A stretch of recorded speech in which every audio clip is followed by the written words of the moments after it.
네, 증권통투자 업데이터 시간입니다. 전일장 국내 증시는 CPI 충격을 그대로 받으면서 큰 폭의 하락으로 출발을 했습니다.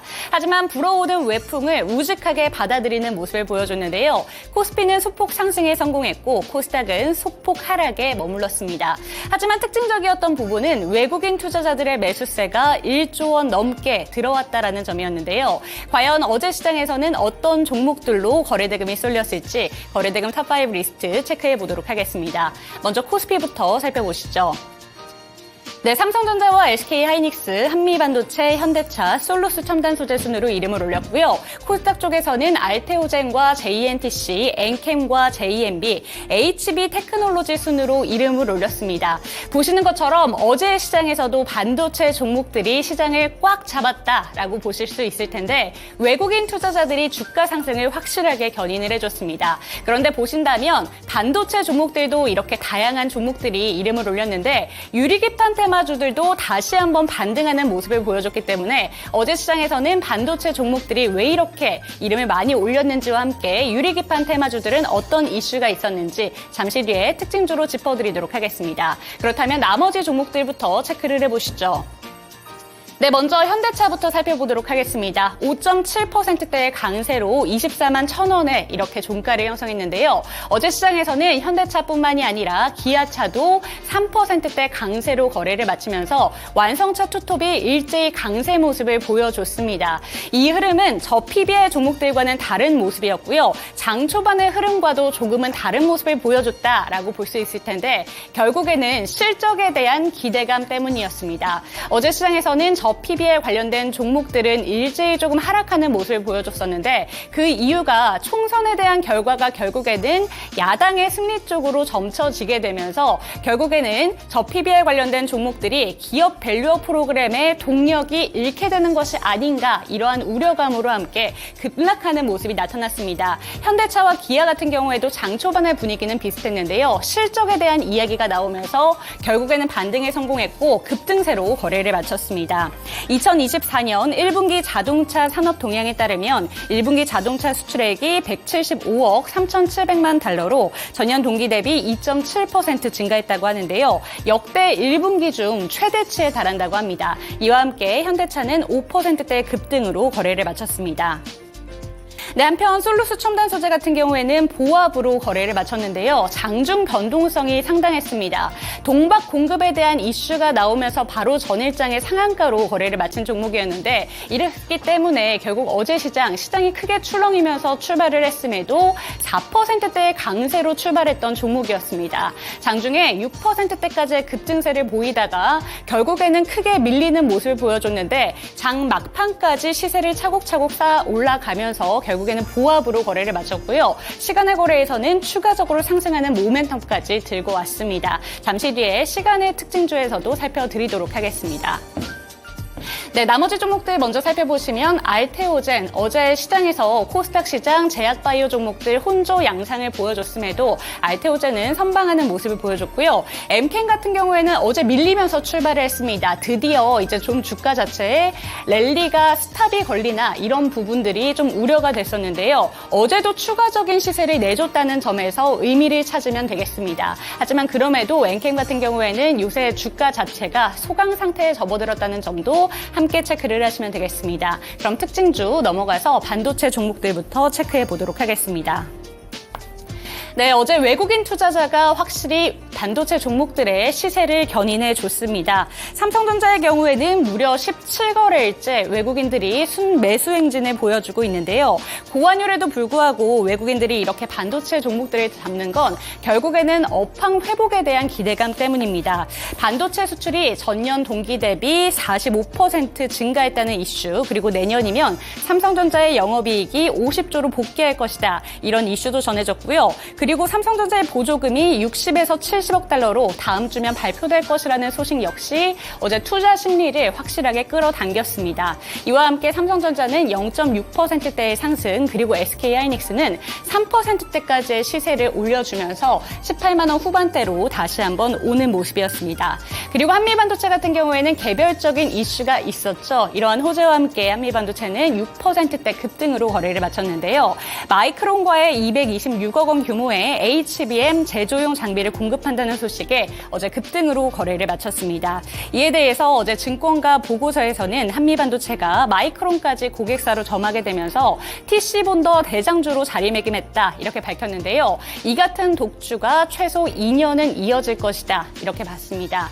그리고 JMB 같은 경우에는 어제 무려 15%대까지의 급등세를 보여준 종목이었는데요. 해당 종목은 삼성전자 보조금 관련해서 특징주로 묶인 종목이었다는 점 체크를 하시면 되겠습니다. 이번에는 두 번째 특징주로 유리기판 테마 체크해 보도록 하겠습니다. 네, 두 가지 종목이 이름을 올렸는데요. 첫 번째 종목 JNTC는 6%대의 강세, 그리고 HB테크놀로지는 7%대의 강세로 거래를 마쳤습니다. 유리기판 관련된 종목들은 최근 필옵틱스가 투자 경고 종목으로 지정이 되면서, 그리고 YC캠이 투자 주의 종목으로 지정이 되면서 조정을 받는 모습이었습니다. 하지만 어제 시장에서는 다시 한번 불기둥이 살아나는 모습이었는데요. 하지만 기존에 장했던 종목들보다는 다른 종목들로 수급이 강하게 들어오는 모습이었습니다. JNTC가 대표적이었고요. 어제 시장에서 6%대 강세로 거래를 마쳤고, 캠트로닉스도 어제 두 자릿수대의 상승세를 보여줬습니다. 하지만 유리기판 관련된 종목들 중에서 삼성전기와 SKC는 어제 소폭 하락에 머물렀는데, 시간의 거래에서는 다른 종목들이 일제히 하락할 때 삼성전기는 홀로 소폭 상승을 보여줬다는 점 체크하시면 되겠습니다. 이번에는 시간의 거래에서 주목할 만한 종목들 체크해 보도록 하겠습니다. 네, 먼저 상승한 종목들 살펴보시면 램테크놀로지, 삼부토건, 솔루스 첨단소재, 센즈랩, ALT 순으로 이름을 올렸고요. 하락한 종목들은 흥하해운과 SDN, 이스타코, JMB, 제일약품 순으로 이름을 올렸습니다. 하지만 전일 시간의 거래에서는 한 가지의 특징으로 묶을 만한 공통점이 없었기 때문에 순서대로 살펴보도록 하겠습니다. 먼저 램테크놀로지 상한가로 거래를 마쳤는데요. 9.87% 상승하면서 6,790원에 종가를 형성했습니다. 해당 종목 같은 경우에는 반도체와 OLED 테마 두 가지 테마로 묶이는 종목인데요. 반도체 수출이 5개월 연속 증가율을 보이고 있다는 소식과 함께 애플의 차기 아이패드에 OLED가 들어갈 것이다 라는 이슈로 주목을 받았습니다. 두 가지 테마로 묶이면서 강하게 상승해줬고요. 시간의 거래에서 상한가로 거래를 마쳤습니다. 다음으로 삼부토건 체크해 보시죠. 장마감 이후에 최대 주주인 DYD의 제3자 배정 유상증자를 납입 완료했다는 소식에 7%대 강세로 거래를 마쳤고요. 조금 전 수급 특징주에서 솔루스 첨단 소재가 보합으로 거래를 마쳤습니다. 하지만 시간의 거래에서는 5%대 강세로 거래를 마쳤다는 점 체크하시면 되겠습니다. 그리고 센즈랩은 마이크로소프트가 일본 내 클라우드 컴퓨팅과 AI 인프라를 확장하기 위해서 2년에 걸쳐서 4조 원을 투자할 계획이다. 이런 소식을 밝히면서 보안 관련된 종목으로 최근에 주가 시세가 탄력을 받고 있는 종목이고요. 어제도 5%대 강세로 거래를 마쳤습니다. 끝으로 ALT 같은 경우에는 장마감 이후에 195억 원 규모의 시스템 반도체 테스트용 장비를 취득했다는 공시를 전하면서 어제 200억 규모의 신규 시설 투자 공시 소식까지 함께 전했습니다. 이와 함께 4%대 강세로 거래를 마쳤다는 점 체크하시면 되겠습니다. 이번에는 시간의 거래에서 하락한 종목들 순서대로 살펴보도록 하겠습니다. 이 중에 흥하해운과 JMB는 장마감 이후에 공시가 떴기 때문에 그 영향을 받았는데요. 흥하해운은 임원의 소유 주식수가 1,400만 주가량 줄어들었다는 공시에 영향을 받았고요. JMB는 투자 주의 공시에 영향을 받으면서 JMB 3%대 약세로 거래를 마쳤습니다. 그리고 이스타크와 제일약품 같은 경우에는 모두 본장에서 15%대의 급등세로 거래를 마친 종목이었는데요. 이스타코 같은 경우에는 이재명 대표 관련된 종목으로 어제 급등을 했었던 종목이었고요. 제일약품 같은 경우에는 신약의 후보 물질이 암세포의 사멸 효과를 인증을 했다라는 소식과 함께 어제 급등을 보여줬지만 시간의 거래에서는 차익 실현 매물이 강하게 빠져나왔습니다. 네, 이렇게 시간의 거래에서 살펴볼 만한 특징주까지 짚어봤습니다. 이번에는 미국장 특징주 김은별 캐스터와 함께 짚어보시죠.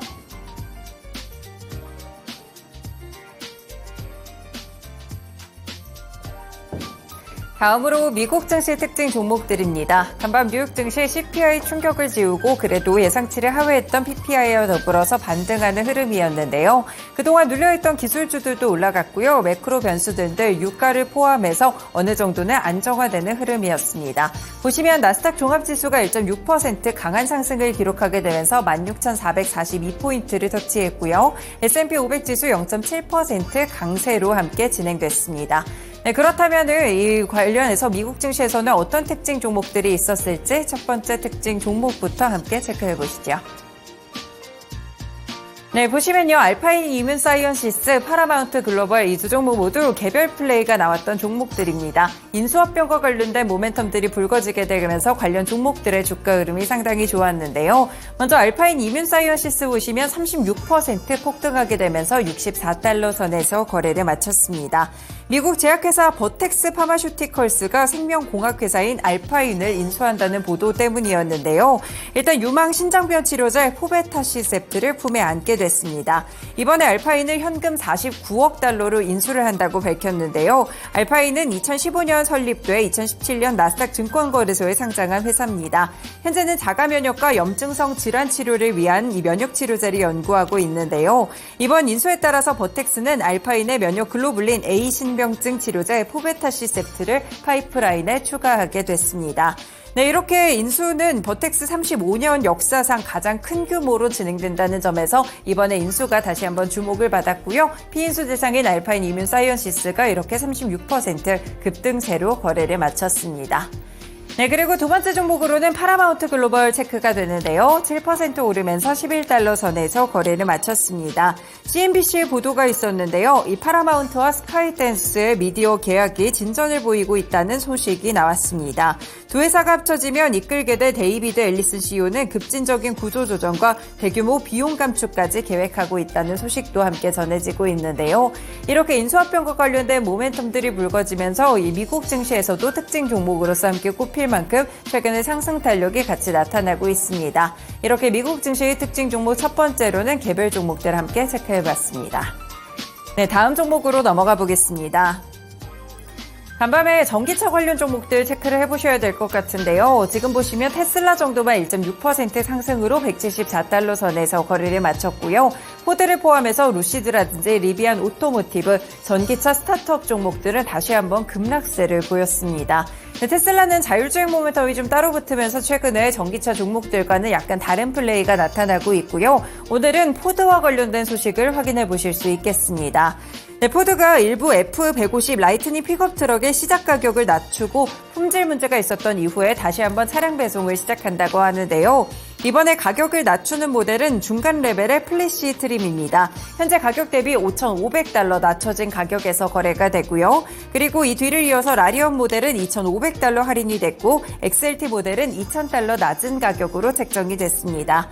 이번 가격 인하는 일부 모델에 대한 가격 인상을 포함해서 라이트닝 가격을 조정한 지 3개월 만에 다시 한번 하향 조정하게 된 것인데요. 포드의 CEO는 공급과 재고를 고려한 정상적인 대응이라고 평가를 했습니다. 그러면서 전기차 같은 신기술들은 적절한 균형 그리고 가격을 찾는데 어느 정도 시간이 걸린다는 점을 언급했는데요. 전기차 업계들의 이 가격이나 치킨 게임이 지속되고 있는 가운데 스타트업 종목들 다시 한번 하락 압력을 받았습니다. 루시드가 5% 밀렸고요. 리비안 오토모티브의 경우 6% 하락으로 9달러 선에서 거래를 마쳤습니다. 가격이나 당사자인 포드모터도 0.1% 하락세를 보였다는 점 확인해 보실 수 있겠고요. 국내에서도 자동차 그리고 2차 전지 종목들 함께 보겠습니다.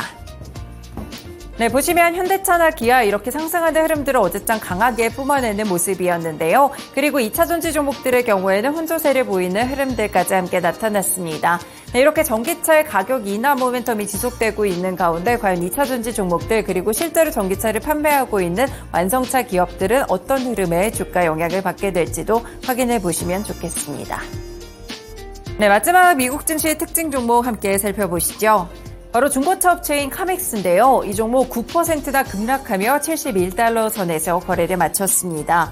이 카맥스 실적을 내놨는데요. 4분기 매출액이 56억 2천만 달러였고 주당 순이익은 32센트를 기록했습니다.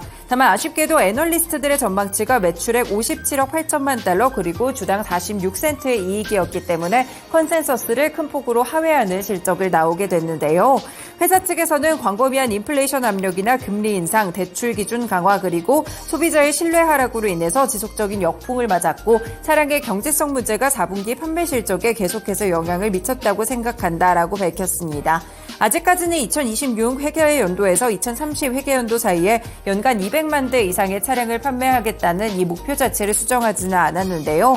카맥스는 시장 회복 시기의 불확실성과 수익성이 있는 시장 점유율 성장에 계속해서 집중하고 있다라고 밝혔습니다.